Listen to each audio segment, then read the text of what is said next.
హరే కృష్ణ. అందరికీ నమస్కారం. ఉపదేశామృతం నుండి ఒక్కొక్క అమృత బిందువును రుచి చూస్తున్నాం మనం. ఈరోజు సప్తమ బిందువు రుచి చూద్దాం.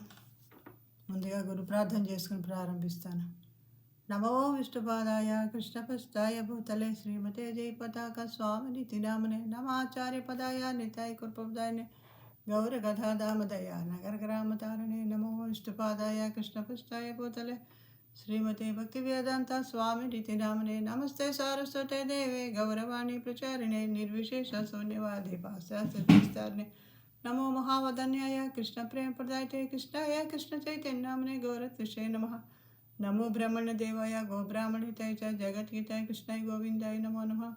హే కృష్ణ కరుణా సింధు దీనబంధో జగత్పతే గోపీశ గోపికా కాంత రాధాకాంత నమోస్తుతే. తప్తకాంచన గౌరాంగీ రాధే బృందావనేశ్వరి వృషభానుసుతే దేవి ప్రణమామి హరిప్రియ. వాంఛాకల్పతరుభ్యశ్చ కృపా సింధుభ్యో చ పతితానాం పావనేభ్యో వైష్ణవేభ్యో నమో నమః. ఓం నమో భగవతే వాసుదేవాయ. ఓం నమో భగవతే వాసుదేవాయ. ఓం నమో భగవతే వాసుదేవాయ.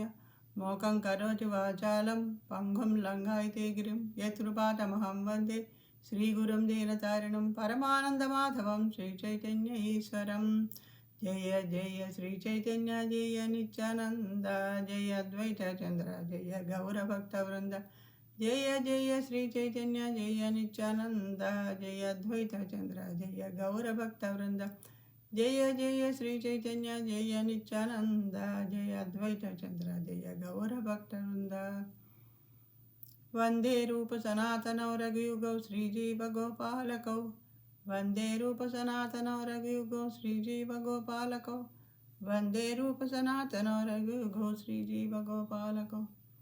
మా శిక్షా గురువులందరికీ పేరు పేరు చెప్పిన పాదాబంధనాలు చేసుకుంటూ ప్రారంభిస్తున్నాను. స్యాత్కృష్ణనామచరితాదిశితాప్య విద్యా పిత్తోపతప్తరసనస్సన రోచికాను కింత్వాదరాదనుదినం ఖలు శైవ దుష్ట స్వాధ్వీక్రమాద్భవతి తద్గతమూలహంత్రీ. చాలా పెద్ద పెద్ద పదాలు వాడడం జరిగింది, అందుకని అర్థాలు కూడా వినిపిస్తాను. స్యాత్ అపి ఉన్నప్పటికీ కృష్ణ నామ చరిత ఆదిశిత శ్రీకృష్ణుని పవిత్ర నామము చరిత్ర లీలలు మొదలైనవి పటిక బెల్లం వంటివి. అవిద్య పిత్త ఉపతప్త రసనశ అజ్ఞానమనే పైత్య రోగము చేత తప్పింపజేయబడిన నాలుక గలవానికి నా రోచిక రుచికరము కాదు. ఎంత ఆశ్చర్యము! కింతు కానీ ఆదరం వలన అంటే శ్రద్ధతో అనుదినం ప్రతిదినము 24 గంటలు సాయేవ ఆ పవిత్ర నామమనటి పటిక బెల్లము దుష్ట తీసుకొనబడి లేక జపింపబడి స్వాద్వి రుచికరము క్రమంగా భవతి కలు అవుతుంది కదా. తత్ గద మూలహంత్రి ఆ రోగము మూలాన్ని తొలగించేది.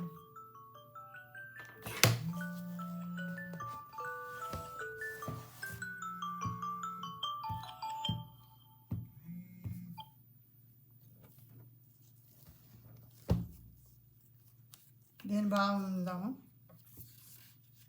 శ్రీకృష్ణుని పవిత్ర నామము చరిత్ర లీలలు కార్యకలాపాలు అన్నీ కూడా దివ్యములై పటిక బెల్లముల అత్యంత మధురాలు అయినప్పటికీ అవిద్య అంటే అజ్ఞానం అనే పచ్చకామెల రోగం చేత ప్రభావితం చేయబడిన నాలుక కలవానికి మధురమైన పదార్థమేమీ రుచించదు. కానీ ఈ మధుర నామాలను ప్రతిదినము శ్రద్ధతో జపించినంత మాత్రానే అతని నాలుకకు సహజమైన రుచి పుడుతుంది మరియు క్రమంగా అతని రోగం సమూలంగా నివారణమవుతుంది.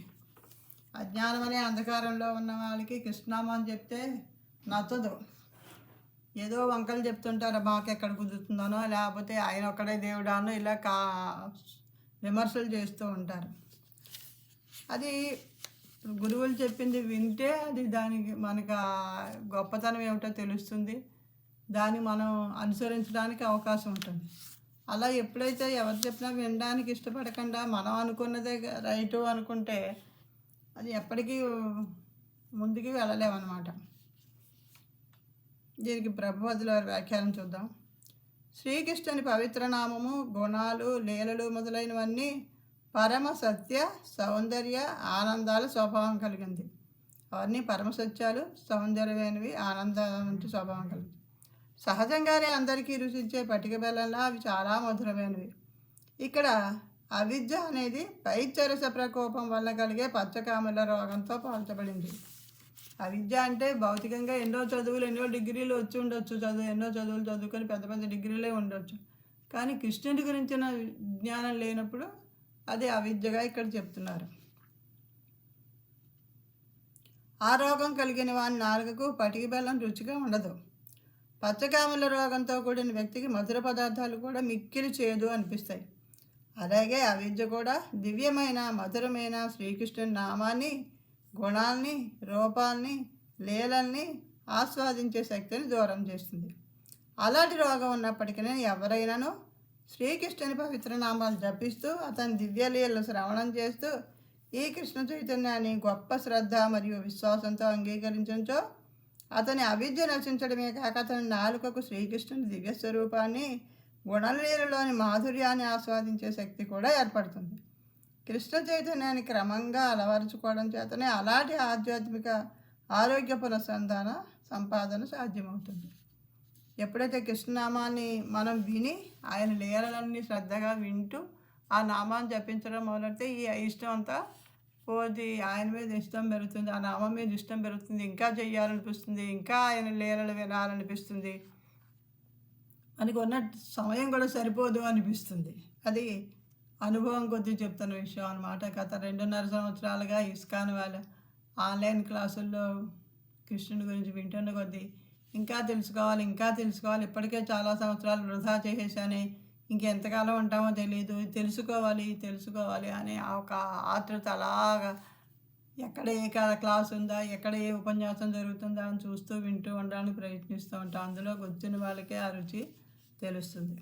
భౌతిక ప్రపంచంలోని మానవుడు కృష్ణ చైతన్యం పట్ల కాకుండా భౌతిక జీవిత విధానం పట్ల అధిక ఆసక్తిని చూపిస్తే అతడు రోగగ్రస్త స్థితిలో ఉన్నట్లు భావించాలి.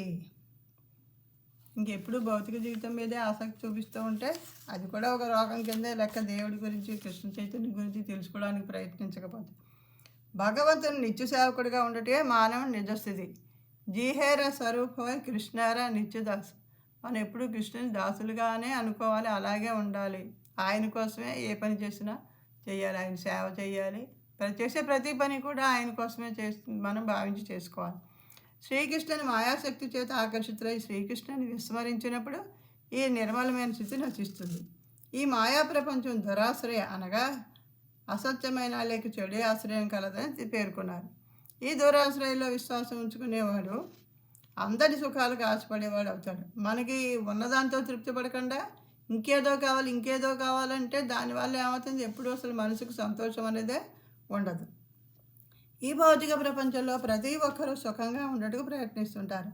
అజ్ఞానం వలన వారి భౌతిక యత్నాలు అన్ని విధాలుగా భగ్నములైనను వారు తమ తప్పులను తెలుసుకోలేరు. జనం ఒక తప్పును మరొక తప్పుతో తొలగించుకోవడానికి ప్రయత్నిస్తారు. ఓ తప్పు చేసి అది సర్దించుకోవడానికి మరి అది బయటపడకుండా ఉండడం కోసం మళ్ళీ ఇంకో తప్పు చేస్తుంటారు. అలా తప్పులు పెరిగిపోతూ ఉంటారు, పాపంలో కూరుకుపోతూ ఉంటారనమాట. ఇదే భౌతిక ప్రపంచంలోని జీవిత పోరాట లక్షణం. ఎవరినైనా ఇటువంటి స్థితిలో కృష్ణ చైతన్యాన్ని స్వీకరించి సుఖంగా ఉండమని బోధిస్తే వారు దానిని అంగీకరించరు. గాఢమైన ఈ అజ్ఞానం తొలగించడానికే ప్రపంచమంతటా కృష్ణ చైతన్యోద్యమం విస్తరించబడుతుంది.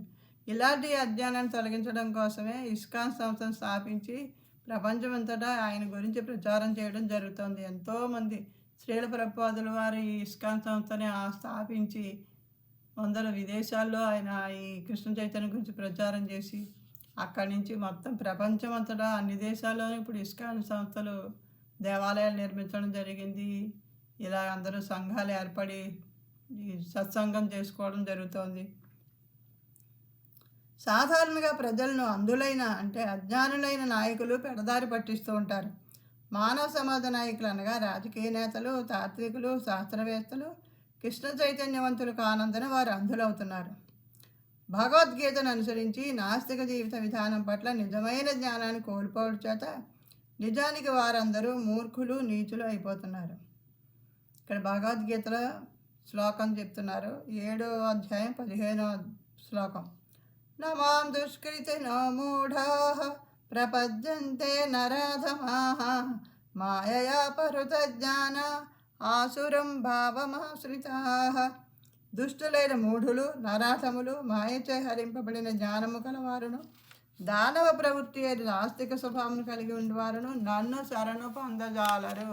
కృష్ణుడు స్వయంగా చెప్పారు, ఇలా మూర్ఖులు మూఢులు ఉంటారు, వీళ్ళకి దానవ స్వభావం నాస్తిక ప్రవృత్తి ఉంటుంది, ఇలాంటి వాళ్ళు నన్ను తెలుసుకోలేరు, నన్ను శరణు తీసుకోరు. అలాంటి మానవులు ఎప్పుడూ శ్రీకృష్ణుని శరణు వేడరు. అంతేకాక శ్రీకృష్ణుని ఆశ్రయం పొందగోరి వారి ప్రయత్నాలు కూడా వ్యతిరేకిస్తారు. వాళ్ళు తీసుకోరు సరి కదా. అలా కృష్ణుని ఆశ్రయించి భక్తుల ముందుకు వెళ్తున్న వాళ్ళని కూడా వెనక్కి లాడడానికి ప్రయత్నిస్తూ ఉంటారు వీళ్ళు. అలాంటి నాస్తికులు సమాజానికి నాయకులు అయినప్పుడు వాతావరణం అంతా అవిద్యాపూరితం అవుతుంది. అలాంటి వాళ్ళ నాయకులు అయితే ఏమవుతుంది, వాళ్ళ మార్గంలోనే నడిపిద్దామని చూస్తారు అందరినీ. పచ్చకామెర్ల వ్యాధితో బాధపడే వ్యక్తి పటిక బెల్లం రుచిని ఆస్వాదించలేనట్టుగానే అట్టి స్థితిలో నెలకొన్న ప్రజలు కృష్ణ చైతన్యోద్యమాన్ని ఆదరించడానికి ఉత్సాహం చూపరు. ఆ నోరు చేదైపోయి ఉంటే పచ్చకామెలతోటి పటిక బెల్లం అంటే చేతిగా ఉంది వద్దంటారు. అలాగే కూడా ఈ మూడులుగా ఉన్నవాళ్ళు ఈ కృష్ణ చైతన్యంలోకి రమ్మంటే, దాని గురించి తెలుసుకోమంటే వాళ్ళు నిరాకరిస్తూ ఉంటారనమాట. కానీ పచ్చకామెల వ్యాధికి పటిక బెల్లం ఒక్కటే సరైన ఔషధం, అది మనం తెలుసుకోవాలి. అట్లే ప్రస్తుత భ్రాంతిపూరితమైన సమాజానికి కృష్ణ చైతన్యం అనగా హరే కృష్ణ కృష్ణ కృష్ణ హరే హరే, హరే రామ రామ రామ హరే హరే అని భగవన్నామాలను కీర్తించడమే ప్రపంచాన్ని సరిదిద్దడానికి కల ఏకైక ఉపాయం. రోగగ్రస్తుడైన వ్యక్తికి కృష్ణ చైతన్యం అంతగా రుచింపకపోయినా భౌతిక రోగం కుదరాలంటే అతడు మిక్కిలి శ్రద్ధతో దాన్ని గ్రహించాలని శ్రీల రూపగోస్వామి ఆదేశిస్తున్నారు. మనకి అనారోగ్యంగా ఉన్నప్పుడు డాక్టర్ మందు ఇస్తాడు, ఆ మందు రుచిగా ఉండకపోవచ్చు, కానీ అది వేసుకుంటేనే కదా రోగం తగ్గుతుంది. అలాగే ఈ కృష్ణ చైతన్యం నచ్చలేదు నాకు వద్దు అనకంటే అసలంటూ మొదలెడితే దాని గురించి లీలలు వింటూ నామం జపించడం మొదలు పెడితే అది మేలుగా మనకి ఈ భౌతికలోంచి మనం భక్తిలోకి వెళ్తాం. ఎవరైనాను హరే కృష్ణ మహామంత్రాన్ని జపించడంతో చికిత్సను ఆరంభించండి. ఎందుకంటే భగవంతుని ఈ పవిత్ర నామాన్ని జపించడం చేత భౌతిక స్థితిలో గల వ్యక్తి అన్ని రకాల భ్రాంతుల నుండి విముక్తుడవుతాడు. చేతోదర్పణ మార్జనం శ్రీ చైతన్య మహాప్రభు శిష్టాష్టకంలో చెప్తారు. చేతోదర్పణ మార్జన భావాగ్ని అది అలాగా. దాన్ని అంటే మనం ఎప్పుడైతే అద్దం మీద దుమ్ము ధూళి పడిపోయి మూసుకుపోయిందో మన రూపాన్ని మనం చూసుకోలేము. దాన్ని శుభ్రం చేసినప్పుడే మన రూపం కనబడుతుంది. అలాగే మన మనసులో పేరుకున్న చెత్త అంతా తీసేస్తే కానీ మనకి తేటతెల్లం అవుతుంది భగవంతుడి గురించి.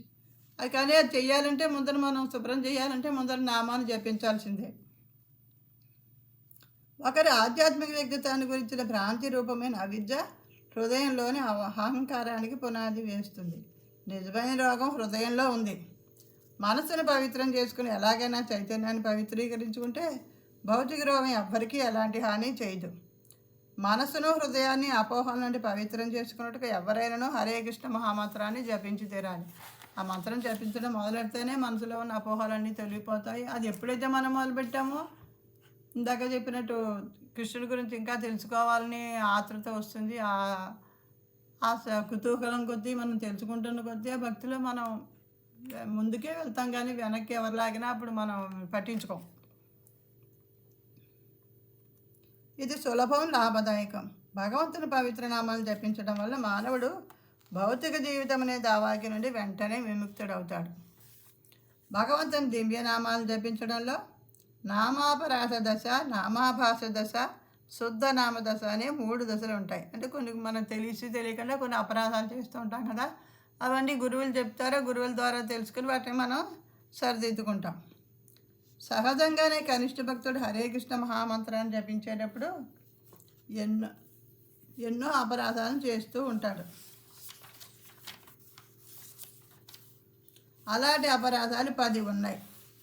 ఆ 10 ఇక్కడ వినిపిస్తాను చూడండి. దశవిధ నామాపరాధములు పద్మపురాణంలో ఇట్లు వివరింపబడినవి. 1. భగవంతుని నామం ప్రచారం చేయడంలో జీవితం ధారపోసిన భక్తులను దూషించుట. ఈ ప్రచారం చేస్తూ నామం గురించి చెప్తున్న వాళ్ళని నిందించడం, మనం వినకపోగా వాళ్ళని నిందించడం అన్నమాట. శివుడు బ్రహ్మ మొదలగు వారు విష్ణువుతో సమానులు కానీ స్వతంత్రులను కానీ భావించట. వైష్ణవానం యథాసంభవం అంటారు. వైష్ణవ భక్తులు వైష్ణవులు అంటే విష్ణుమూర్తి భక్తులు. అలాంటి భక్తుల్లో ప్రథముడు శివుడు అంటారు. అంటే ఆయన కూడా శివుడు కూడా ఈ విష్ణుమూర్తి భక్తుడే అనమాట. అలాంటప్పుడు ఆయనతో సమానులని అనకూడదు అని చెప్తారు. అలా భావించడం కూడా ఒక అపరాధం అని చెప్తున్నారనమాట. శివుడు బ్రహ్మ మొదలగు వారు విష్ణువుతో సమానులని కానీ స్వతంత్రులని కానీ భావించుట ఒక్కొక్కప్పుడు కొందరు నాస్తికులు ఇతర దేవతలందరూ దేవాదేవుడైన విష్ణువుతో సమానులని వాదించుదురు. 3. ఆధ్యాత్మిక ఆచార్యుని ఆదేశములు ఉల్లంఘించుట. మనం ఒక ఆచార్యుని ఎంచుకుని ఆయన చెప్పిన విషయాలు వింటూ కృష్ణుడి గురించి తెలుసుకోవడానికి ప్రయత్నిస్తున్నప్పుడు కొన్ని ఆదేశాలు ఇస్తారు. ఆదేశాలను ఎప్పుడూ కూడా ఉల్లంఘించకుండా మనం పాటించాలి. అది లేకపోతే అది అపరాధం. వైదిక గ్రంథమును దూషించుట. చాలామంది ఇదిగో భగవద్గీత అవి ఇస్తున్నప్పుడు అని ఇష్టం లేకపోతే వద్దని చెప్పాలి, దాన్ని దూషించడం మొదలు పెడతారు. అది విష్ణువుకి మన కృష్ణుడికి భగవద్గీతకి తేడా లేదు అంటారు. భాగవతం కానీ భగవద్గీత కానీ మనకి కృష్ణుడు పుస్తక రూపంలో ఉన్నాడు, ఆయనకి ఎంత విలువ ఇవ్వాలో ఆ పుస్తకాలకు కూడా అంత విలువ ఇవ్వాలి అని చెప్తారు. హరే కృష్ణ జపమహిమ కేవలము కల్పితమని భావించుట.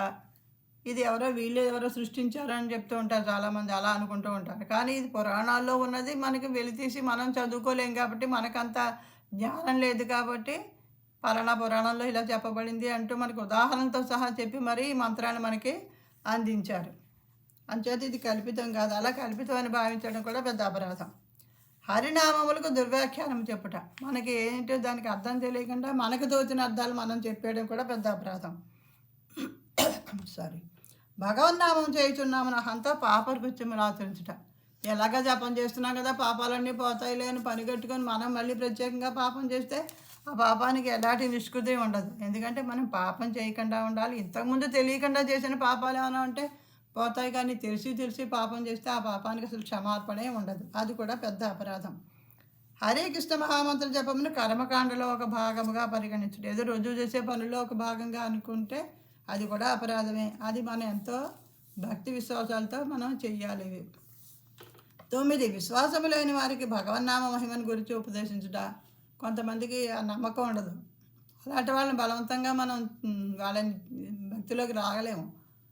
వాళ్ళకి ఆ విష్ణు అనుగ్రహం కలిగినప్పుడే వాళ్ళకి ఆ బుద్ధి పుడుతుంది, నేర్చుకోవాలి. అలాంటి వాళ్ళకి మన భగవన్నామం జపం చేయమని చెప్పడం కూడా, ఆ మహిమని చెప్పడం కూడా అపరాధంగానే చెప్తున్నారు.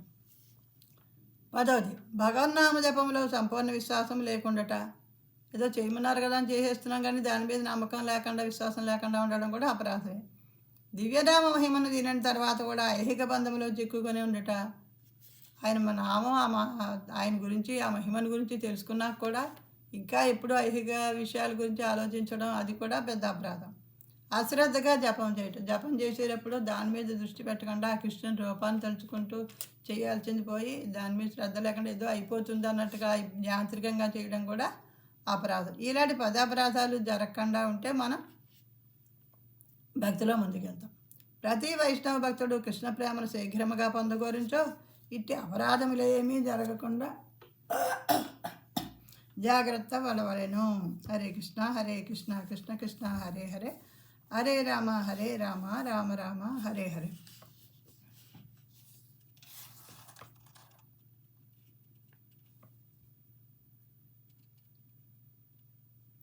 ఈ అపరాధాలని గురించి చెప్పాం కదా, అలాంటి అపరాధాలు 10 ఉన్నాయి.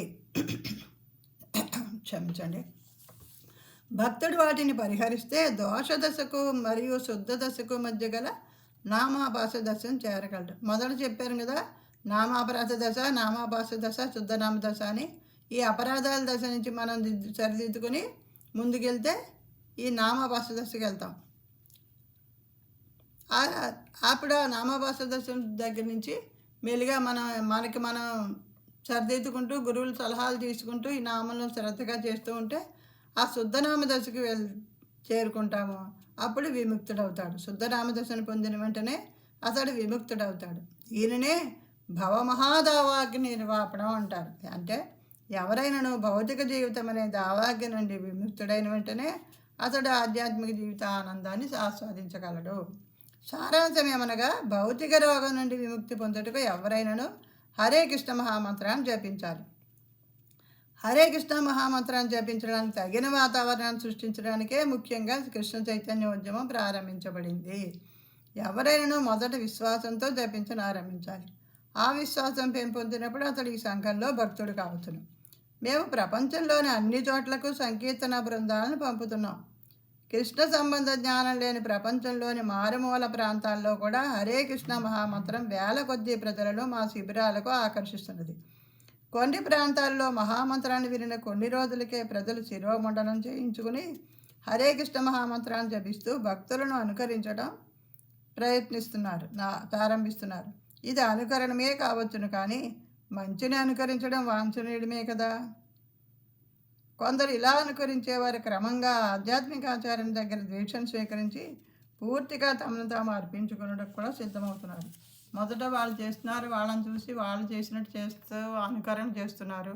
తర్వాత నిజంగా భక్తిలోకి ముందుకెళ్ళి దీక్షలు కూడా తీసుకుంటున్నారు. ఎవరైనా శ్రద్ధతో దీక్షను గ్రహించో అట్టి దశను భజన క్రియ అంటారు. అందరూ గురువును ఆశ్రయించాలి.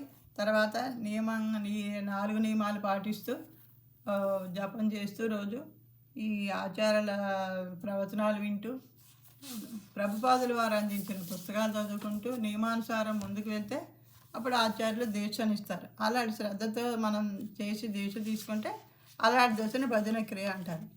అప్పుడు అతడు హరే కృష్ణ మహామంత్రాన్ని క్రమంగా ప్రతిదినం 16 మారాలు జపించడం చేత ఇప్పుడు 4 నియమాలు ఏంటో ఇక్కడ చెప్తున్నారు. అక్రమ సంభోగం, మత్తు పదార్థాల సేవన, మాంసభక్షణం, జోదం వంటి వాటికి దూరంగా ఉండడం చేత భగవత్ సేవలో నిజంగా నెలకొనబడి ఎప్పుడైతే ఈ నియమాలన్నీ పాటిస్తారో అప్పుడు సరైన భక్తులు ముందుకు వెళ్తారు. అప్పుడు అతడు రెస్టారెంట్లకు, హోటళ్ళకు వెళ్ళి మాంసంతో, ఉల్లిపాయలతో తయారు చేసిన పదార్థాలను భుజించడం, పొగ త్రాగడం, టీ కాఫీలు త్రాగడం వంటి వాటికి దూరంగా ఉంటాడు. చాలామంది అడుగుతుంటారే ఉల్లిపాయలు వెల్లుల్లిపాయలు ఎందుకు తినకూడదు, ఇదే మాంసం కాదు కదా అని. కానీ మా గురువులు చెప్తారు, ఉల్లిపాయ వెల్లుల్లిపాయ తినడం వల్ల మనలో రజోగుణం, తమోగుణం ఎక్కువ అవుతాయి. మనకు కావాల్సిన సత్వగుణంలో ఉండాలి. అందుచేతనే ఈ ఉల్లిపాయని వెల్లుల్లిపాయని నిషేధించారని మా గురువులు చెప్పడం జరిగింది.